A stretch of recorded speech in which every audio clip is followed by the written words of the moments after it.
السلام علیکم، میں ہوں فرائض صاحب۔ میری سائیکالوجی کی کلاس سے پہلے اسلامیات کی کلاس کا پیریڈ تھا۔ ایک میری بچی جس کی تھوڑی میرے سے آلریڈی اٹیچمنٹ تھی، مجھ سے کہنے لگی کہ اسلامیات میں جو ہمارا مضمون پڑھایا جاتا ہے والدین کے حقوق کے حوالے سے، مثلاً بنی اسرائیل میں ذکر ہے، اے میرے پروردگار میرے والدین پر رحمت کیجیے، جس طرح انہوں نے مجھے بچپن میں رحمت اور شفقت کے ساتھ پالا۔ اسی طرح کہا جاتا ہے کہ والدین کے ساتھ اف تک نہ کہو، اور ان میں سے اگر کوئی بڑھاپے کی عمر کو پہنچ جائیں تو ان کی خدمت کر کے جو ثواب ہے اس کا بہت رتبہ بتایا گیا ہے۔ بہت سی احادیث بھی اور قرآن پاک میں بھی اس چیز کا بہت زیادہ ذکر ہے، والدین کے ساتھ حسن سلوک کا بہت زیادہ ذکر ہے۔ تو اسپیشلی اس کانٹیکسٹ میں نا وہ لوگ یہی حدیث پڑھ رہے تھے، تو وہ بچی جو تھی وہ کافی اس کی فیملی کے حالات کی بھی مجھے تھوڑے بہت پتہ تھے، تو میں نے کہا ٹھیک ہے ہم تھوڑی سی بیٹھ کے ڈسکشن کر لیں گے، سیشن رکھ لیتے ہیں۔ اچھا، وہ بعد میں جب میں بتاتی ہوں کہ اس بچی کا جو تھوڑا فیملی بیک گراؤنڈ ہے نا، وہ ایسا ہے کہ جیسے تھوڑے سے آپ کہہ رہے ہیں کہ ڈس فنکشنل فیملی کے بچے ہوتے ہیں، کہ جس میں پیرنٹس تھوڑے سے اممیچور ہوتے ہیں اور انہوں نے اپنی بطور والدین اپنی ذمہ داریاں پوری طرح سے ادا نہیں کی ہوتی ہیں۔ ان کے اپنے ہی ٹربلز اور اکنامک پرابلمز اور ان کے اپنے انٹر پرسنل پرابلمز، میاں بیوی کے فیملی ایشوز، وہ سارے اتنے زیادہ چل رہے ہوتے ہیں، کیونکہ ظاہر ہے والدین بھی ہیں تو انسان ہی نا، تو ان میں جو بشری کمزوریاں ہیں اور انسان ہونے کے جو تقاضے ہیں اس سے ریلیٹڈ جتنی بھی غلط ڈیسیژنز ہیں یا یہ چیزیں ہیں تو وہ بہت زیادہ ہیں، ساتھ ساتھ چل رہی ہیں نا، کہ ضروری نہیں والدین کے سارے فیصلے صحیح ہوں یا وہ اپنے اولاد کی پرورش پورے احسن طریقے سے کر رہے ہوں۔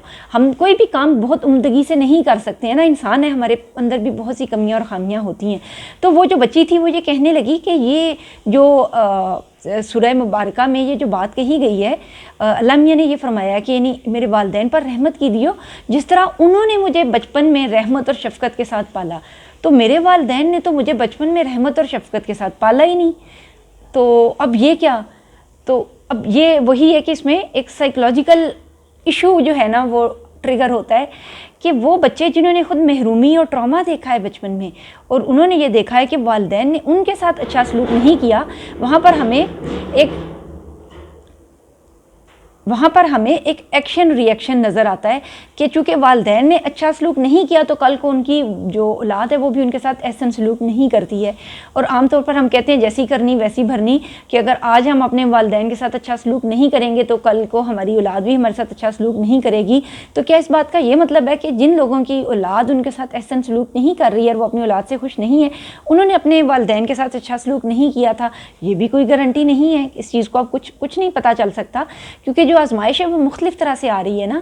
ہو سکتا ہے کہ اولاد کی طرف سے آزمائش آ رہی ہو اور ہو سکتا ہے کہ والدین کی طرف سے آزمائش آ رہی ہو۔ تو یہ جو کانٹیکسٹ تھا اس ساری بات کا لب لباب، کہ ڈس فنکشنل فیملیز کے بچے جنہوں نے والدین کی رحمت اور شفقت نہیں دیکھی ہے، وہ کیسے اس چیز کو انڈرسٹینڈ کریں کہ اے اللہ میرے والدین پر ایسے رحم کیجیے جس طرح انہوں نے رحمت اور شفقت کے ساتھ مجھے پالا ہے، کہ مجھے تو انہوں نے رحمت اور شفقت سے نہیں پالا ہے۔ اب اس بات کا کیا جواب ہے؟ اگر ہم اس کو سائیکولوجیکلی انڈرسٹینڈ کریں نا، ایک مذہبی حوالے تو آپ کو کوئی عالم دین بہتر سمجھا سکیں گے، میں اس کانٹیکسٹ میں آتی ہوں کہ چونکہ جو قرآن پاک کی آیات ہیں یہ بھی ڈیپلی روٹیڈ ہے ہیومن سائیکالوجی کے ساتھ۔ کوئی بھی چیز اگر ہیومن سائیکالوجی کے پیرالل نہیں ہے نا، اور ہماری نیچر کے اندر فطرت میں کے اندر ایک گھلی ہوئی نہیں ہے، تو وہ قرآن پاک میں نہیں آئی ہوئی۔ اس کا مطلب ہے کہ یہ کوئی ایسی چیز ہے جس میں ایک ایک لفظ میں کسی نہ کسی بات کا نچوڑ ہے، ٹھیک ہے؟ جس طرح درگزر کرنے کو اور صبر کرنے کا حکم ہے، اور پھر ساتھ ساتھ یہ بھی کہا گیا ہے کہ کوشش بھی کرنی ہے، اور اس کے اوپر صحیح اور کوشش اور صبر کے بیچ میں کوئی رستہ ہے نا، ایسا ہی ہے نا۔ تو اب کیا ہوتا ہے کہ سمجھ لیں کہ نا جو آپ کی صبر کرنے کا ٹائم آتا ہے نا، وہ ہوتا ہے کہ جب آپ کے پاس کوئی وے آؤٹ نہیں ہوتا، ہیلپ لیسنس کا شکار ہوتے ہیں، تب آپ نے صبر یہ کرنا ہے کہ اللہ آگے رستہ دے گا، ٹھیک ہے؟ ابھی رستہ نہیں آیا، رستہ دے گا اللہ۔ جب وہ رستہ آئے گا تو اس اپرچونٹی سے فائدہ اٹھانا ہے، یہ نہیں کہ بس اسی رو میں بہتے چلے جانا ہے۔ جو ہی ڈائیورژن آئے گی اس ڈائیورژن کو ہم نے اس کو اچیو کرنا ہے، تاکہ ہم اس پٹ ہول سے نکلیں. اگر آپ ڈسفنکشنل فیملی میں ہیں اور آپ ایک ایسی جگہ پر ہیں جہاں پر آپ نہیں نکل پا رہے ہیں, اس فیملی کا حصہ ہیں اور آپ کو شفقت اور محبت سے نہیں پالا گیا, آپ اسے نکلنے کی کوشش بھی کر رہے ہیں, آپ اس کے ساتھ بھی, اس اسٹریم کے ساتھ بھی شامل ہیں. صبر کی ندی سے ایک ڈائیورژن نکلے گی جو کہ آپ کو ایک بتائے گی کہ یہاں سے باہر نکلنے کا ایگزٹ ہے. آپ اس ایگزٹ میں جائیں گے, وہاں سے آپ کو نورشمنٹ ملے گی. ہو سکتا ہے کہ وہ جو رستے کی ڈائیورژن ہے وہ کسی کھیت کھلیان کی طرف جاتی ہے اور وہاں پر بہت سے پودے اور چیزیں اور اناج اگے گا, اب وہاں پر پھل لگے گا.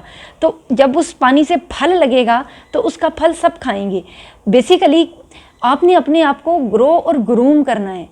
کس طرح سے کہ یہ نہیں کہ ایک چکی میں بھیجتے ہی چلے جانا ہے, آپ نے اپنے آپ کو ایسے بنانا ہے کہ آپ اوپر کی پوزیشن پر چلے جائیں, آپ اپنے آپ کو ان سب چیزوں سے بلند لے جائیں. جیسے ایک ٹائم آتا ہے نا جو برداشت کا ٹائم ہے نا, جس کے اندر کہا جاتا ہے کہ نہیں, یہ نہیں ہونا چاہیے کہ آپ ہیلپ لیسنس کا شکار ہو جائیں. آپ اپنی تعلیم مکمل کریں, آپ اپنے اوپر اپنی سیلف گرومنگ کے اوپر توجہ کریں, آپ اتنے قابل قدر انسان بنیں کہ ہر کوئی آپ سے جڑا رہنا چاہتا ہے اور لوگ آپ پہ ڈیپینڈنٹ ہوں. اور جب آپ پہ وہ وقت آئے, پہلے تو آپ مشکل میں تھے نا, آپ نیچے تھے اور اوپر والے آپ پہ ظلم کر رہے تھے. اب یہ والدین بھی ہو سکتے ہیں, کوئی بھی ہو سکتا ہے, ٹھیک ہے. جب آپ نیچے تھے تو آپ پہ ظلم ہو رہا تھا, اپنے آپ کو ہم نے سیلف گروم کر کے ہم اتنا اوپر لے گئے. اب جب ہم اوپر آئے ہیں نا, تب ہمارا امتحان ہے کہ ہم کیسا کرتے ہیں, ہم کتنی شفقت اور محبت کا سلوک کر رہے ہیں. اب جو ہم سے نیچے ہمارے سب آرڈینیٹس ہیں, ہم نے ان سب کے ساتھ اچھا سلوک کرنا ہے. ہم نے وہ نہیں بننا کہ ہم نے ان کو ریئیکشن شو کرنا ہے. یہ وہ موقع ہوگا جہاں پر برداشت کا حکم ہے. جب ہم اوپر کے نیچے, اس نے تو برداشت کرنا ہی کرنا ہے نا, جو نیچے ہے, جو کمزور اور ناتواں ہے, اس کے پاس تو کوئی چارہ ہی نہیں سوائے صبر کرنے کے. تو صبر اور برداشت کا تعلق نا طاقتور ہونے کے ساتھ ہے. آپ طاقت میں ہیں, آپ کر سکتے ہیں, آپ اب بدلے لے سکتے ہیں. اب آپ اس پرسن سے جو اب آپ سے کمزور اور ناتواں ہو گیا اور آپ طاقتور ہو گئے ہیں, آپ کے پاس پوری کلی اختیار ہے کہ اب جیسا مرضی چاہیں آپ سلوک کر سکتے ہیں. لیکن اب چوز کرتے ہیں کہ میں احسن سلوک کروں اور میں اچھا سلوک کروں اور میں اپنے برے سلوک کا اچھے سے بدلا دوں. اس وقت نہیں جب آپ پہلے ہی کمزور ہے, آپ اچھے سے بدلا دے رہے ہیں, آپ ایکسپیکٹ کر رہے ہیں چینج ہوگا. ایک کمزور اور ناتواں شخص کسی کو نہیں بدل سکتا. ہم صرف اپنے آپ کو چینج کر سکتے ہیں, ہم صرف اپنے رویوں کے ذمہ دار ہیں, ہم صرف اپنی سیلف گرومنگ کے اوپر توجہ کر سکتے ہیں. اب جب ہم اوپر گئے ہیں, ہم نے اپنے آپ کو گروم کیا ہے, گرو کیا ہے, ہم نے اس ندی سے نکلنے کی کوشش کی, ہم نے ایگزٹ کیا ایک ڈس فنکشنل فیملی کو, اب ہم ایک گرومڈ انسان ہیں. اب ہمارا ٹائم ہے کہ ہم سب کو اس بٹ ہول سے باہر نکالیں اور ہم احسن سلوک کریں. اب یہاں پر یہ بات آتی ہے, آپ ایک ایسی فیملی میں ایسے پیرنٹس کے ساتھ رہے ہیں جہاں پر آپ کو ٹراما کا سامنا کرنا پڑا ہے, آپ کو ایک ڈس فنکشنل فیملی میں رہنا پڑا ہے, آپ نے چائلڈ ابیوز صحیح ہوئی ہے, آپ نے وربل اور ایموشنل ابیوز صحیح ہوئی ہے, آپ کے والدین آپ کے ساتھ ایک سپورٹیو فیملی نہیں تھی آپ کے ساتھ, لیکن آپ نے کسی طریقے سے آپ نے اپنے آپ کو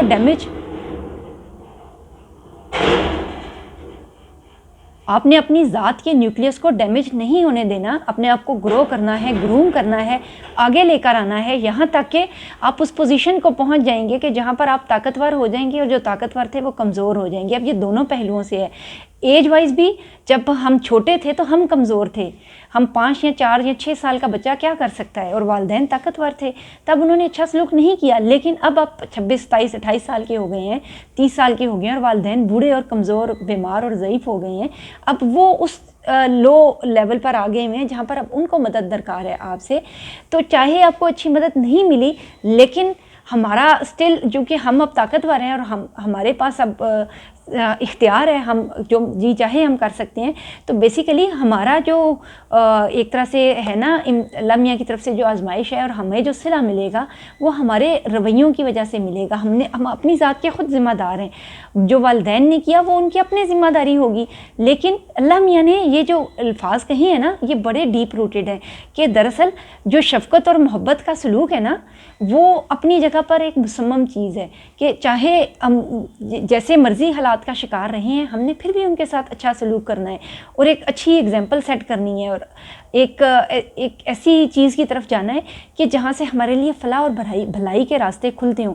تو اللہ میاں نے یہ کہا ہے کہ چاہے کافر ہی کیوں نہ ہو والدین آپ کے, تب بھی ان کے ساتھ حسن سلوک کا حکم ہے. ہاں اگر وہ آپ کو کفر کی طرف بلائیں اور ایسی چیزوں کی طرف بلائیں جو شرک ہیں اور اللہ میاں سے دور لے جانے والی ہیں تو ان کی بات نہ مانیں. صرف یہ وہ ایک کنڈیشن ہے جس پہ بات نہیں ماننی ہے. ادروائز وہ خود مشرکی ہیں, یعنی ان کے عقائد یہاں سے سمجھ آتی ہے نا, ان کے رویے, عقائد, نظریات چاہے آپ سے اختلاف رکھنے والے ہی کیوں نہیں ہیں یا اتنے اچھے کیوں نہیں ہیں, پھر بھی آپ کو اس کے ساتھ حسن سلوک کا حکم دیا گیا ہے. کیوں؟ اس لیے کہ ایک ٹائم گیپ کے بعد وہ اس کنڈیشن پر ہیں کہ اب ان کو مدد درکار ہے, وہ کمزور اور ضعیف ہیں اور اب آپ طاقتور ہیں.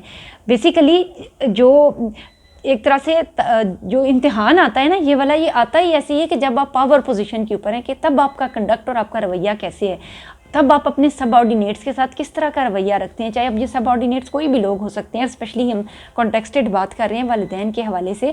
تو میرا جو مشورہ ہے, جو ایک سائیکولوجیکل سجیشن ہے, وہ یہی ہے کہ وہ بچے جو ٹراما کا شکار رہے ہیں, ڈس فنکشنل فیملیز میں رہے ہیں, یا آپ نے بچپن میں والدین کی محبت نہیں دیکھی ہے لیکن اب وہ عاجز, مجبور اور کمزور ہو گئے ہوئے ہیں, تو بھی ان کے ساتھ اچھے سلوک کا حکم ہے. کیونکہ یہ اللہ میاں نے یہ چیزیں جتنی بیان کی ہیں, ان کا کوئی نہ کوئی ان کے اندر فلسفی انوالو ہے.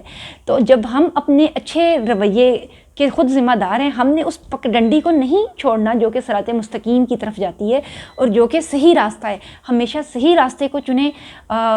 والدین کی جو ان کی بھلائی ہے اور ان کی خدمت ہے اور ان کی ویل بینگ ہے, یہ ہمارے دین کا ایک بنیادی جو ہمارے پلرز ہیں ان کے اندر شامل ہے. اور اس قسم کی چیز کسی بھی چیز سے کنفیوز نہیں ہونا کہ جیسے انہوں نے میرے ساتھ کیا ویسا ہی کیا میں نے سلوک کرنا ہے. نہیں, چاہے آپ کے ساتھ جیسا بھی سلوک کیا گیا ہے, جب آپ پاور پوزیشن کے اوپر ہیں اور اب آپ اوپر چلے گئے ہیں تو اپنے آپ کو ان چیزوں سے, ان پٹ ہول سے گرو کریں, گروم کریں اور ان گڑھوں سے باہر نکل آئیں, کیونکہ الٹیمیٹلی اسی چیز میں ہی ہماری دنیا اور آخرت کی بھلائی پوشیدہ ہے. دعاؤں میں یاد رکھیے گا. اگلی کلپ میں پھر ملتے ہیں. میرے چینل کو لائک اور سبسکرائب ضرور کیجیے گا تاکہ میں ایسا ہی اچھا کانٹینٹ مزید بناتی رہوں. بہت شکریہ.